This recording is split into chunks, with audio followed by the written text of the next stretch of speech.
بسم اللہ الرحمن الرحیم۔ السلام علیکم دوستو، آپ صلی اللہ علیہ وسلم 12 ربیع الاول بروز پیر 1 عام الفیل کو دنیا میں تشریف لے کر آئے۔ چونکہ اس دور کے اندر مہینوں کی ترتیب کا لحاظ نہیں تھا، تو اس وجہ سے اس دور میں یہ کہا جاتا تھا کہ فلاں واقعے کے دن، فلاں واقعے کے فلاں عرصے بعد فلاں شخص دنیا میں تشریف لے کر آیا۔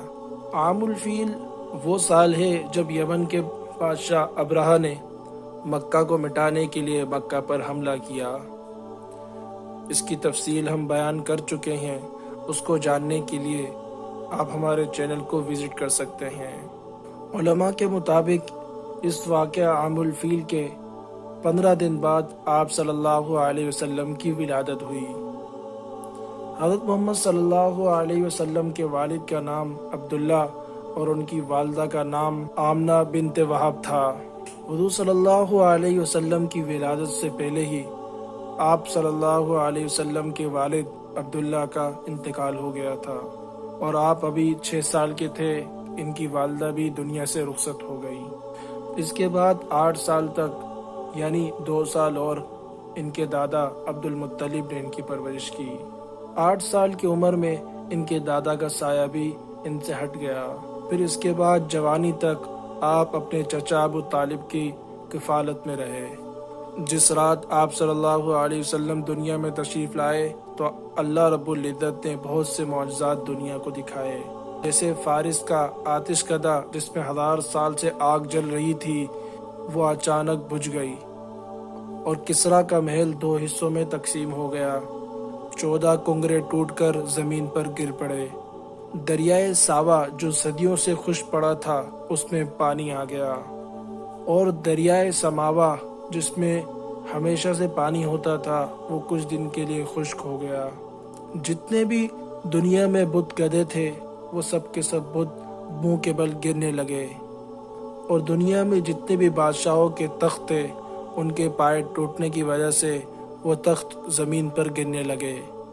جتنے بھی جادوگر زبان سے خبر دیا کرتے تھے، ان کی زبانوں نے کام کرنا چھوڑ دیا، اور ان کے ساتھ وہ کاہن بھی جن کی آسمان سے خبریں آیا کرتی تھی، ایک رات کے لیے گونگے ہو گئے، اور ایک رات کے لیے ان کا رابطہ بھی منقطع ہو گیا تھا۔ اور آپ کی پیدائش سے مکہ میں ایک ایسی روشنی پھیلی کہ مکہ میں بیٹھنے والے لوگوں نے شام تک کے شہر کا جائزہ لیا۔ ساری رات ستارے اس کثرت سے گرے، لوگ پریشان ہو گئے اور ایک دوسرے سے سوال کرنے لگے کہ آج کی رات کیا عجیب واقعہ پیش آیا ہے۔ عمر بن امیہ جو ایک مشہور کاہن تھا، اس سے کسی نے پوچھا کہ یہ ستارے مسلسل کیوں ٹوٹ رہے ہیں؟ اس کاہن نے کہا کہ وہ ستارے جن سے لوگ راستے اور سردی گرمی کے موسم کو مقرر کرتے ہیں، اگر وہ ستارے ٹوٹے ہیں تو سمجھ لینا آج قیامت کی رات ہے۔ اگر وہ ستارے اپنی جگہ پر لگے ہوئے ہیں اور دوسرے ستارے گر رہے ہیں تو سمجھ لینا کوئی عجیب واقعہ پیش آیا ہے۔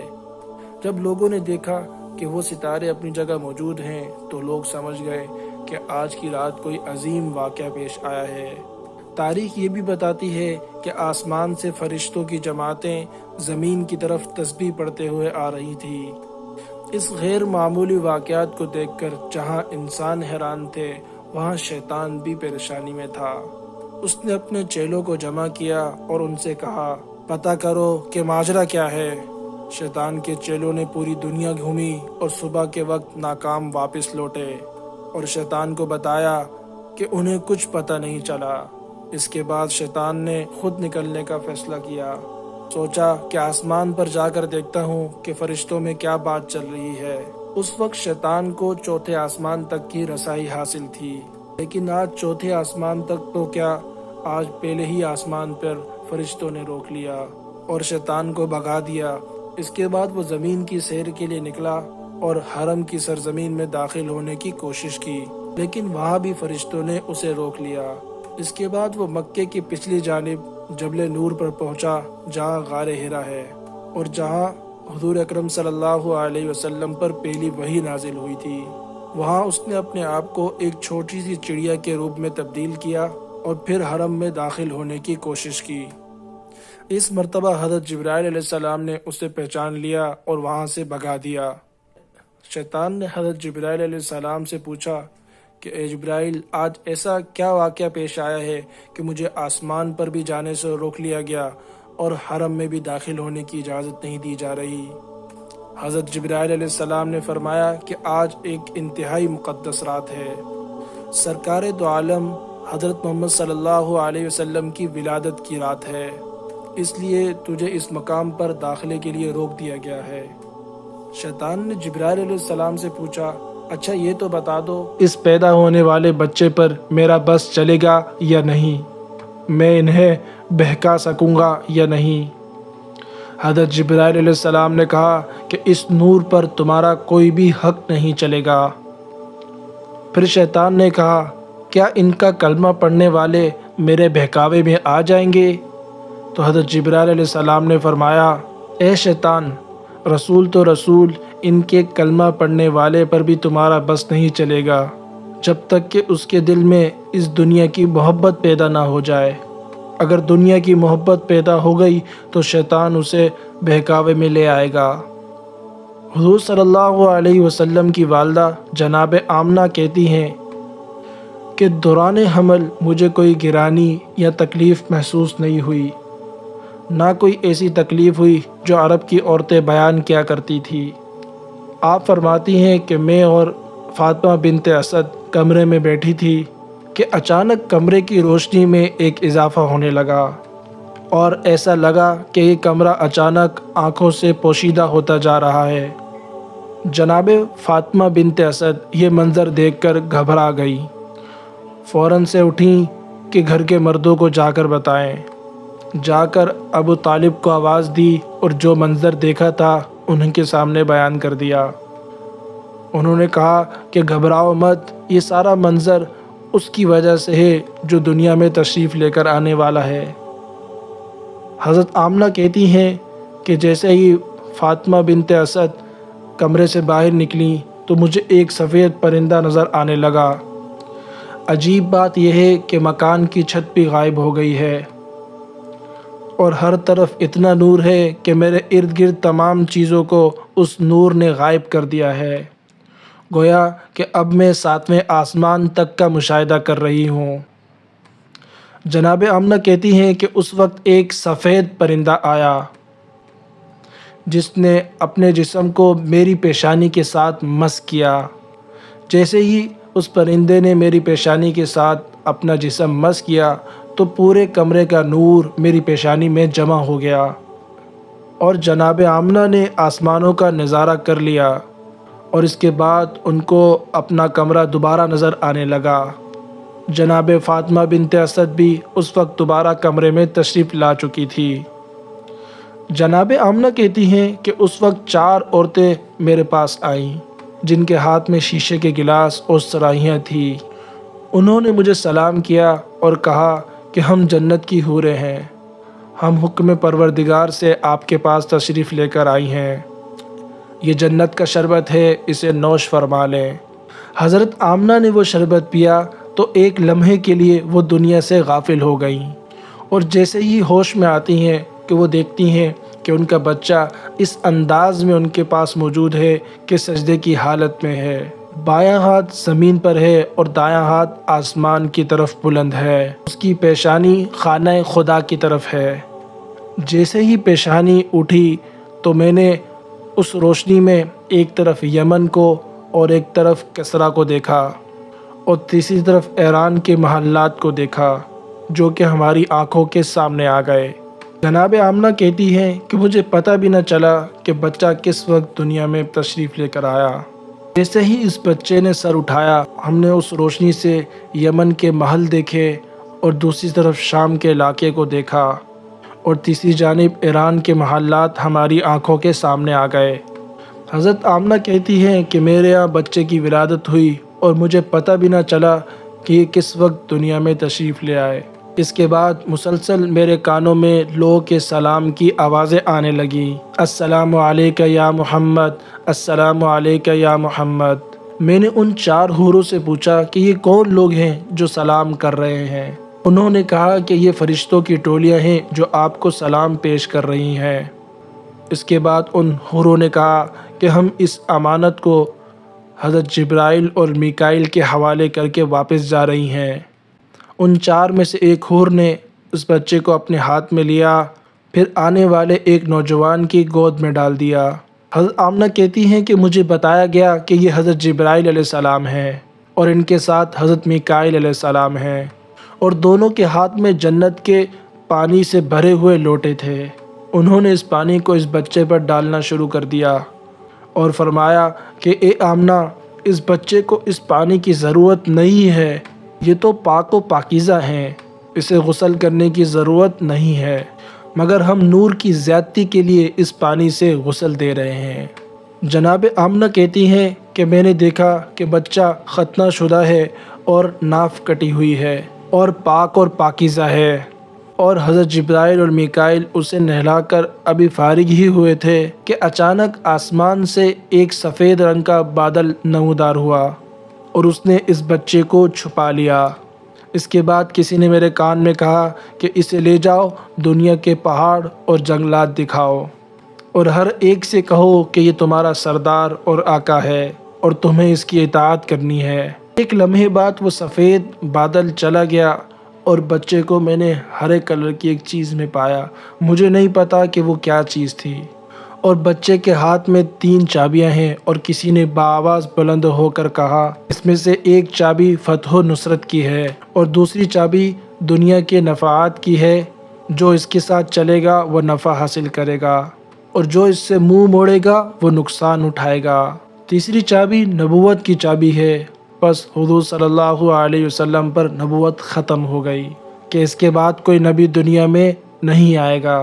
اس کے بعد میں نے دیکھا کہ دوسرا بادل نیچے آیا اور پھر اس نے اس بچے کو پوشیدہ کر دیا، اور کسی نے میرے کان میں کہا کہ اس بچے کو لے جاؤ، دنیا میں جتنے پرندے چرند اور حیوانات ہیں سب کے پاس لے جاؤ اور بتاؤ کہ یہ تمہارا آقا ہے، تمہیں اس کی ہی اطاعت کرنی ہے۔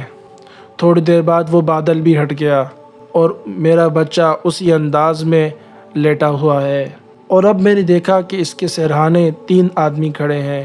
میں نے دیکھا کہ ایک کے ہاتھ میں شیشے کی بنی ہوئی ایک سرائی ہے اور دوسرے کے ہاتھ میں موتیوں کا بنا ہوا ایک چکور تشت ہے، اور تیسرے کے ہاتھ میں ایک سفید رومال ہے۔ اسی وقت میری نظر میرے بچے کی طرف گئی تو میں نے دیکھا کہ بچے کے ہاتھ میں بھی ایک سفید رومال ہے، یعنی ایک ہاتھ میں 3 چابیاں ہیں اور دوسرے ہاتھ میں سفید رومال ہے۔ کوئی کہہ رہا ہے کہ دنیا اس کے قبضے میں ہے، یہ جسے چاہے محروم کر دے۔ وہ 3 آدمی آگے بڑھے اور موتیوں کا تشت اسے پیش کیا کہ اس میں سے جس حصے کو چاہو تم پکڑ سکتے ہو۔ بچے نے تشت کے بیچ میں ہاتھ ڈالا، جو بچے کی فطرت کے بالکل خلاف ہے کہ تشت کے چاروں طرف موتی لگے ہوئے ہیں لیکن درمیان کا حصہ بالکل خالی ہے۔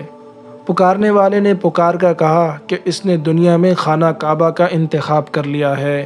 پھر بچے کو اس تشت میں بٹھایا گیا۔ پھر ان میں سے ایک آدمی نے اسی پانی سے جو حضرت جبرائیل علیہ السلام لے کر آئے تھے غسل دیا۔ پھر میں نے دیکھا کہ تیسرے آدمی نے اس سفید رومال کو کھولا اور اس میں سے ایک انگوٹھی نکلی، اور اس انگوٹھی کو رکھ کر بچے کے شانوں کے دونوں درمیان دبایا، اور جب انگوٹھی کو وہاں سے ہٹایا تو مہر نبوت وہاں پر لگ چکی تھی۔ اس وقت پکارنے والے نے پکار کے کہا کہ یہ رضوان الجنت ہے جو اس وقت حضور کو غسل دینے کے لیے آئے تھے۔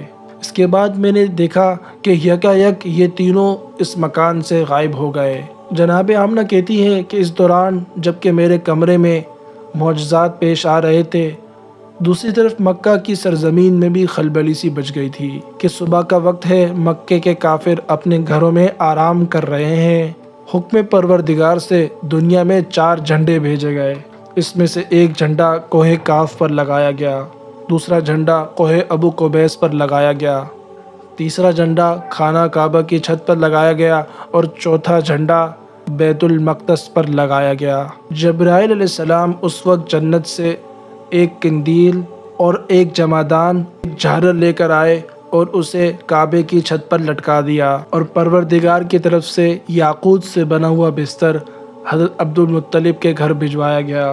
یعنی آج کی رات مکے کی سجاوٹ ہو رہی ہے اور مکے کو سجایا جا رہا ہے، اور صبح کے وقت مکے والے اٹھتے ہیں تو حیران ہو جاتے ہیں۔ رات کے وقت ہم نے آسمان پر مختلف چیزوں کا مشاہدہ کیا تھا۔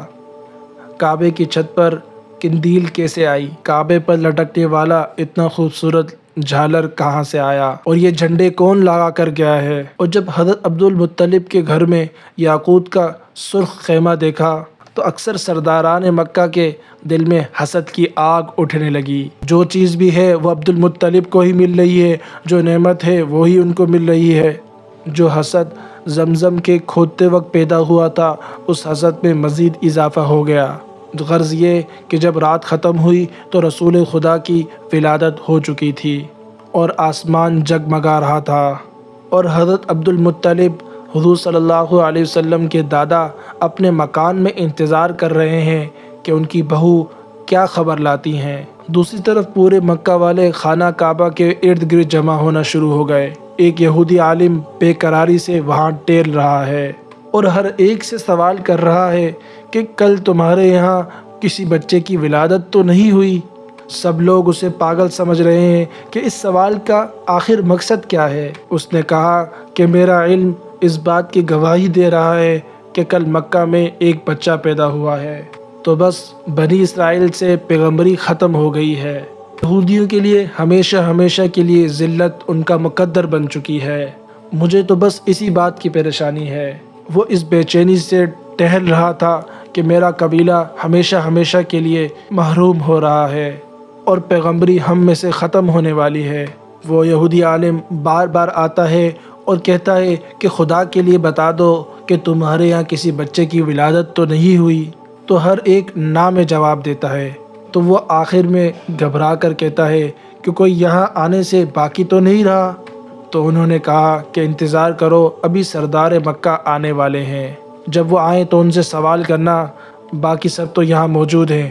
یہودی عالم کو پتہ چلا کہ عبدالمطلب کے یہاں پودے کی پیدائش ہوئی ہے۔ چین ہو کر عبدالمطلب سے کہتا ہے کہ میں اس بچے کی زیارت کرنا چاہتا ہوں، تاکہ جس سارے کام کاج کو چھوڑ کر میں اتنے دنوں سے مکے میں موجود ہوں وہ مقصد حاصل ہو جائے، تاکہ مجھے پتہ چل جائے کہ واقعی وہی بچہ پیدا ہوا ہے جس کا مجھے انتظار تھا۔ جناب عبدالمطلب اس عالم کی بے چینی کو دیکھ کر پیغمبر اسلام کو ایک گہوارے میں لے کر آتے ہیں تاکہ یہ عالم زیارت کر سکے۔ جب یہودی عالم کی اس بچے پر نظر پڑی تو اس نے بے چین ہو کے بے اختیار ایک آواز لگائی، یہ وہی بچہ ہے جس کے بعد بنی اسرائیل کی نبوت ختم ہو گئی، اور یہی وہ بچہ ہے جو ساری دنیا کا حکمران بنے گا۔ اسی کی وجہ سے عرب مکہ سے نکل کر پوری دنیا میں پھیلیں گے۔ مکہ والے جو حضرت عبدالمطلب سے پہلے ہی جلے بیٹھے تھے اور حسد کر رہے تھے، انہوں نے دیکھا کہ جو بھی کاہن آ رہا ہے وہ عبدالمطلب کے گھر پر پہلے جا رہا ہے اور انہی کو اس بات کی بشارت دے کر جا رہا ہے، اور جو جادوگر آتا ہے وہ بھی انہی کی تلاش میں آتا ہے، اور ہر آنے والا کوئی نہ کوئی خوشخبری دے کر جاتا ہے۔ لوگوں کا حسد عبدالمطلب اور اس بچے سے بڑھنے لگا کہ یہ کیسا بچہ ہے کہ عرب کے سرزمین پر تو سینکڑوں بچے پیدا ہوتے ہیں، مگر اس طرح تو کبھی بھی کسی کو اعزاز نہیں ملا۔ یہ ابتدا ہی سے پیدا ہونے والا اختلاف آگے جا کے مذہب کے اختلاف میں تبدیل ہوا۔ یہودی عالم بے اختیار پکارنے لگا کہ میں نے اس بچے کو پہچان لیا ہے، میں اسی کی تلاش میں مکے آیا تھا۔ جناب عبدالمطلب جو دین ابراہیم پر موجود تھے، جب انہوں نے یہ جملہ سنا تو وہ فوراً بچے کو گھر کی جانب لے گئے اور انہیں پوشیدہ کر دیا۔ 4 دن تک پیغمبر اسلام کو پوشیدہ رکھا گیا۔ 4 دن گزرے تو عرب کا ایک مشہور شخص پڑھا لکھا جس کا نام سواد ابن قارب تھا، حضرت عبدالمطلب کی خدمت میں حاضر ہوتا ہے کہ مجھے پتا چلا ہے کہ آپ کے خاندان میں ایک بچہ پیدا ہوا ہے، میں اس کی زیارت کرنا چاہتا ہوں۔ جناب عبدالمطلب دیکھ چکے تھے کہ ایک یہودی عالم کی خواہش کرنے کی وجہ سے پورا مکہ ان سے حسد کرنے لگا ہے، لوگوں میں مخالفت بڑھنے لگی ہے۔ اس واقعے کی سواد ابن قارن تو مکے میں زیادہ احترام کا مقام رکھتے ہیں، اگر انہوں نے کوئی بات کرتی تو مکہ والوں میں حسد اور زیادہ بڑھ جائے گا، اور عبد المطلب نے ان کو انکار کر دیا، میں اس بچے کو مجمع عام میں نہیں لا سکتا۔ سواد ابن قارن بے چین ہونے لگے اور کہنے لگے چلے ایسا کریں مجھے اس بچے تک پہنچا دیں۔ عبد المطلب نے کہا ہاں آپ کی یہ بات مانی جا سکتی ہے، جو بات بھی ہوگی ہمارے درمیان ہوگی اور اس سے لوگوں میں حسد بھی پیدا نہیں ہوگا۔ چنانچہ اسے ساتھ لے کر حضرت آمنہ کے گھر میں داخل ہوئے۔ وہ جیسے ہی بچے کے قریب پہنچے، بچے کے سر سے کپڑے کو ہٹایا تو عجیب قسم کا ایک نور پورے کمرے میں پھیل گیا۔ یہ شخص پڑھے لکھے تھے، انہیں معلوم تھا کہ آخری زمانے میں کیا واقعات پیش آنے والے ہیں۔ وہ بے اختیار جھکنے لگے اور اس بچے کے قدموں کو بوسہ دینے لگے اور کہنے لگے کہ آپ گواہ رہیے گا کہ میں اس بچے پر ابھی سے ایمان لے آیا ہوں، کیا پتہ میں اس وقت تک زندہ رہوں یا نہیں جب تک ان کو نبوت ملے گی، مگر آپ اس بات کے گواہ رہیے گا کہ میں ابھی سے اس بچے پر ایمان لا رہا ہوں کہ مجھے معلوم ہے کہ یہی آخری رسول ہیں۔ چنانچہ بنو ہاشم کے بعد سب سے پہلے ایمان لانے والے یہی شخص تھے۔ یہ واقعہ حضور صلی اللہ علیہ وسلم کی ولادت کے چوتھے دن کا ہے۔ ساتویں دن عبد المطلب اپنے پوتے کا عقیقہ کرتے ہیں اور سارے مکہ والوں کو دعوت حقیقہ میں بلاتے ہیں۔ کسی نے عبد المطلب سے سوال کیا کہ اس بچے کا نام کیا رکھا گیا ہے، کیونکہ عبد المطلب اور حضرت آمنہ کو پہلے ہی اس بچے کی بشارت کا بتا دیا گیا تھا، کیونکہ عبد المطلب اور حضرت آمنہ کو اس بچے کے نام کے متعلق پہلے ہی بتا دیا گیا تھا۔ چنانچہ انہوں نے فرمایا کہ میں نے اس کا نام محمد رکھا ہے۔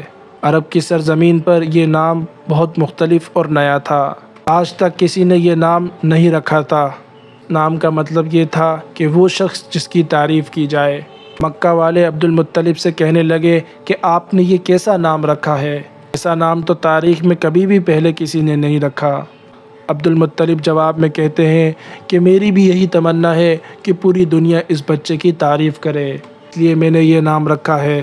یہودی، کاہن اور جادوگر، تمام کے تمام لوگ حضور صلی اللہ علیہ وسلم کی پیدائش کے رات کے واقعات کو دیکھ چکے تھے، اس لیے وہ سب لوگ اس پیدا ہونے والے بچے کے دشمن ہو گئے تھے۔ سوچ رہے تھے کہ اگر یہ بچہ بڑا ہو گیا اور اس نے اعلان نبوت کر لیا تو ہم سب کے لیے تو تباہی ہی تباہی ہے۔ ان حالات کو دیکھتے ہوئے اللہ تعالیٰ کی حکمت یہ تھی کہ یہ بچہ مکہ کی سرزمین سے کچھ عرصے کے لیے دور ہو جائے تاکہ ان کے دشمن ان کو ڈھونڈنا بھی چاہیں تو ان کو نہ مل سکیں۔ آپ صلی اللہ علیہ وسلم بہت تیزی سے نشو و نما پا رہے تھے۔ روایت میں آتا ہے کہ آپ صلی اللہ علیہ وسلم 2 مہینے کی عمر میں ہی بیٹھنا شروع کر دیا تھا اور 9 مہینے میں آپ دوڑنے لگے تھے۔ 15 ماہ کی عمر میں آپ تیر اندازی کرنے لگے اور 30 ماہ کی عمر میں یعنی 2.5 سال کے ہوتے ہی آپ کشتی لڑا کرتے تھے۔ اتنی تیزی سے نشو و نما ہونا آپ صلی اللہ علیہ وسلم کے رسول ہونے کو بتاتی تھی، اور اس میں ایک یہ بھی حکمت تھی 1 سال بعد لوگ اس کو تلاش کریں گے کہ 12 ربیع الاول کو پیدا ہونے والا بچہ 1 سال بعد 1 سال کا نہیں، اور اس میں ایک حکمت یہ بھی تھی کہ 1 سال بعد لوگ اس بچے کو تلاش کرنے لگیں گے کہ بچہ تو ابھی چلنے کے قابل بھی نہیں ہوا ہوگا، چنانچہ اگر اس کی پیغمبر اسلام پر نظر پڑے تو شاید اس بچے کو وہ نظر انداز کر جائے۔ اس کے ساتھ ساتھ ایسے واقعات بھی پیش آ رہے ہیں، نہ حضرت آمنہ کو کوئی کام کرنا پڑتا ہے، نہ ان کی ماں، نہ ان کے دادا کو کوئی کام کرنا پڑتا ہے۔ جب وہ حضرت آمنہ کی پرورش میں رہیں تو وہ حیران ہیں، آئی حلیمہ سعدیہ کی پرورش میں رہیں تو وہ حیران ہیں۔ جب ہم سوچتے کہ ہم اس بچے کو نہلائیں اور ان کے سر میں کنگھی کریں، ہم اس بچے کو دیکھتے تو ایسا لگتا کہ ابھی ابھی کوئی اس کو نہلا کر کنگھی کر کر گیا ہے۔ عام بچے جب سو کر اٹھتے ہیں تو ان کی آنکھ میں میل کچیل ہوتا ہے، لیکن آپ جب سو کر اٹھتے ہیں تو ان کا چہرہ بالکل تر و تازہ ہوتا ہے۔ جب ہم چاہتے کہ ان کا لباس بدلا جائے تو ابھی ابھی کسی نے تبدیل کیا ہے۔